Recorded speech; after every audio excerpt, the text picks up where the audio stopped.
Birdie's Treasure Hunt. Hello, and welcome to Story Nori. You're listening to Jana, and I'm back with a brand new Birdie story.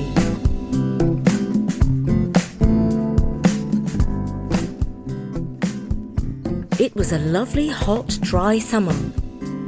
Jake and his family packed their bags and drove to a scenic part of Britain called Wales, where there are castles and rolling hills and long sandy beaches. Some people say there are even dragons there, but Jake didn't see any. They rented a barn on a farm.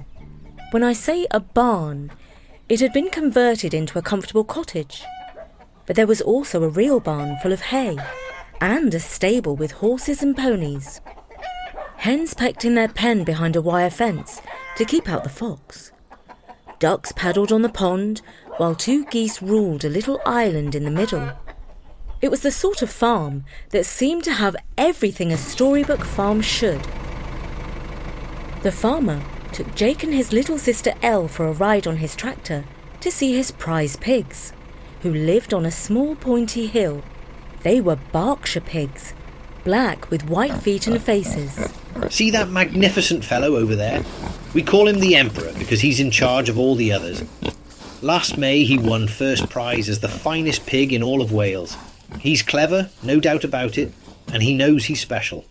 He's as proud of himself as we are of him, explained the farmer. Jake saw that the Emperor really was a proud pig. He listened to the farmer's praise as if he understood every word. "Are you going to make him into sausages?" asked Elle. "No, never," said the farmer. "He's so smart he could be a straight A student if he went to school." "Oh, you're joking," smiled Elle. But Jake believed the farmer. After all, Jake knew a black crow, who was one of the wisest creatures you could ever meet. So why shouldn't a pig be clever too? After watching the pigs root around with their snouts for a while, the farmer turned the engine back on, and they started chugging back down the track to the farmhouse. On the way, they passed a man sweeping the ground with a long stick. "What's he doing?" asked Elle. "Oh, he's a treasure hunter looking for gold. That pole he's using is a metal detector. If he finds any metal, it will start beeping like crazy," said the farmer. "Cool!" exclaimed Jake. "Has he found any gold yet?" "Not yet," said the farmer. "But if he finds any on my land, we have a deal. 50-50. Half his, half mine." "And will you give me the same deal if I find some treasure on your farm?" asked Jake. "Yeah, why not?" said the farmer. "Fair's fair." The next day, they went pony trekking. Everyone in the family loved riding a horse for the first time, until Mum's pony suddenly galloped off, giving her the fright of her life. So the next day, they decided to do something more relaxing and go to the beach instead.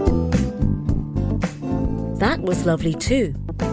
It was an idyllic holiday, but one thing was missing: Birdie. Jake wished he would come to the farm so he could tell him all about the buried treasure. He was sure Birdie would know where to find it.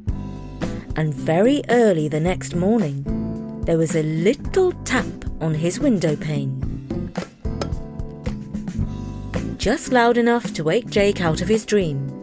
He opened his eyes and saw his friend on the sill. "Birdie!" he shouted. "How's your holiday?" asked Birdie. "Fantastic!" said Jake.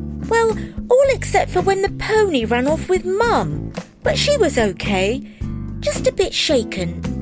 And do you know what? The farmer says there's buried treasure on the farm. If we find it, we can keep half. But there's a man looking for it with a metal detector. Can you help me find the treasure first, so I can be rich and never have to go to school again?" "Well," said Birdie, "I might be able to assist you in this matter. Many years ago, about 2,000 years or so, I came here to visit my friend, a Welsh druid. He had all sorts of swords, goblets, chains and the like. But the Romans were coming, led by General Agricola.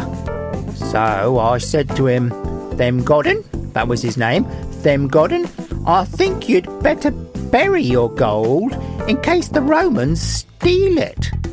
And so he did. And his treasure might still be here for all I know. I bet it is, said Jake. But it's a big farm. It could be anywhere. Do you have a map? Nah, said Birdie. but I do have my brain.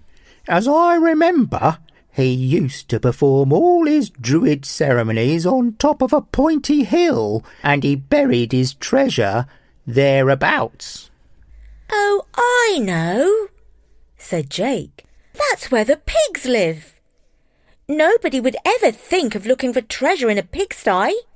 At breakfast, when Mum asked, "What shall we do today then, kids?" Jake enthused. "Let's look for buried treasure." But Elle pulled a face and said, "That's boring. And Jake always gets his way. I want to go to the beach, Mummy."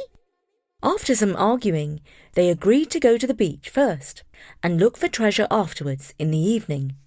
After a lazy day at the beach, Jake was still bouncing with energy and in a hurry to go treasure hunting. "Come on," he said to a relaxed and nicely tired Dad. "If you want us to be rich, we've got to find the buried treasure before the man with the metal detector." Dad insisted on a cup of tea first, and then he pulled on his boots and followed Jake up the path to the hill, where the pigs lived. High overhead, a black crow led the way. When they reached the top of the hill, they saw the porkers on the other side, rooting around for grubs before the sun went down. But that wasn't all they saw. The man with a metal detector was also there, sweeping the ground. "Oh no," said Jake. "I told you we should have come this morning. He must have heard us saying that the treasure is buried on this hill." "Jake, why don't we leave it to the professionals?" said Dad. "The treasure could be anywhere. Without a metal detector, we've got no chance of finding it." "But we don't need a metal detector because we've got Birdie," protested Jake. They stood and watched as the metal detector man dug in the ground with a trowel and dusted something off with a brush. Jake ran down to him. What did you find?" "Oh, just an old shilling coin." Jake ran back and told Dad. "What's a shilling, Dad? Is it valuable?" "No, it's just old money from Grandad's time. About 5 pence, if that. Come on, let's head back for supper." "Hang on," said Jake. "There's Birdie. He's chatting to the pig."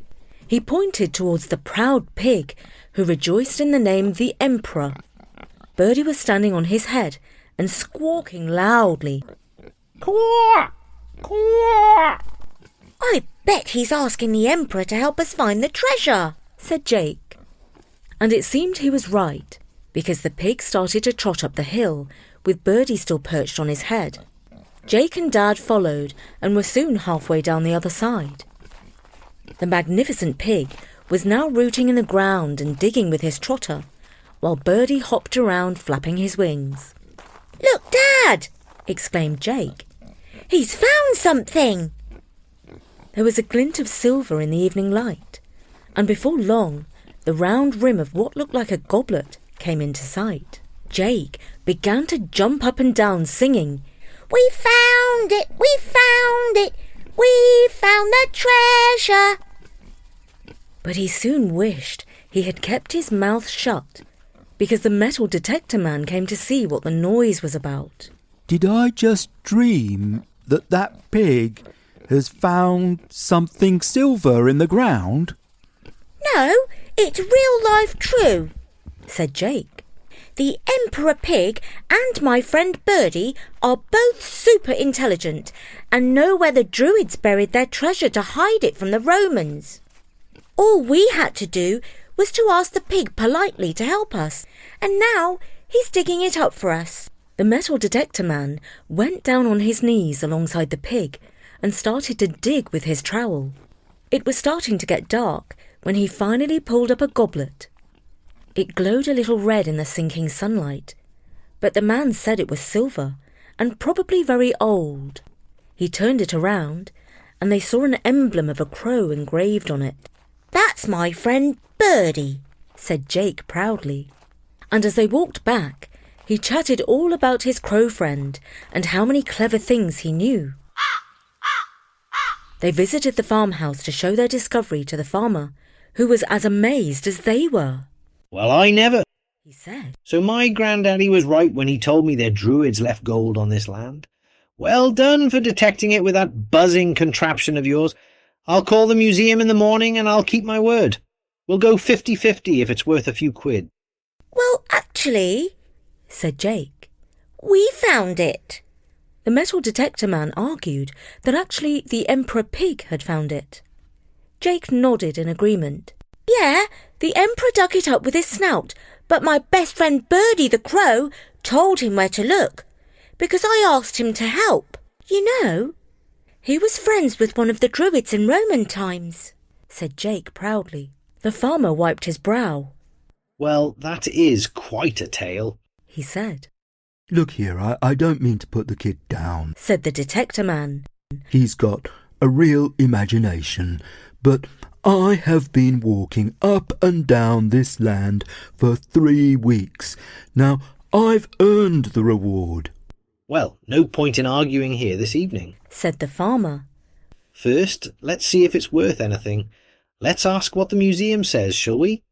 They went back to their cosy barn for supper. Jake found it hard to sleep that night, as he was so full of excitement. Things got even more exciting the next day, when they went back up the hill with the farmer and found that the Emperor had dug up a silver tray. To their amazement, it was engraved with the emblem of a wild boar.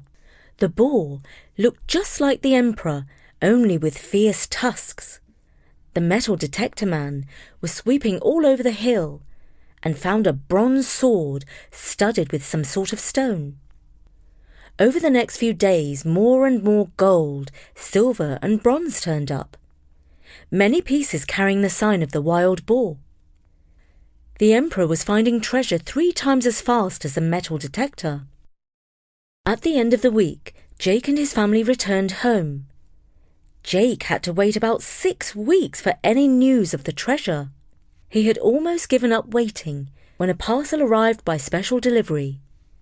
A well-packed box containing a goblet with the sign of a crow on it. Apparently, the museum had bought all the treasure with the sign of the wild boar. It was a very special collection dating back to the times of the Welsh, who lived before the Roman times. But the bird goblet did not seem to fit in, and they had given it back to the farmer. "I'd like you to have it," he wrote. "Fair's fair. Even if the Emperor did dig it up, you were the first to spot what he found." Mum put the goblet on the mantelpiece. "Oh, it must be worth something.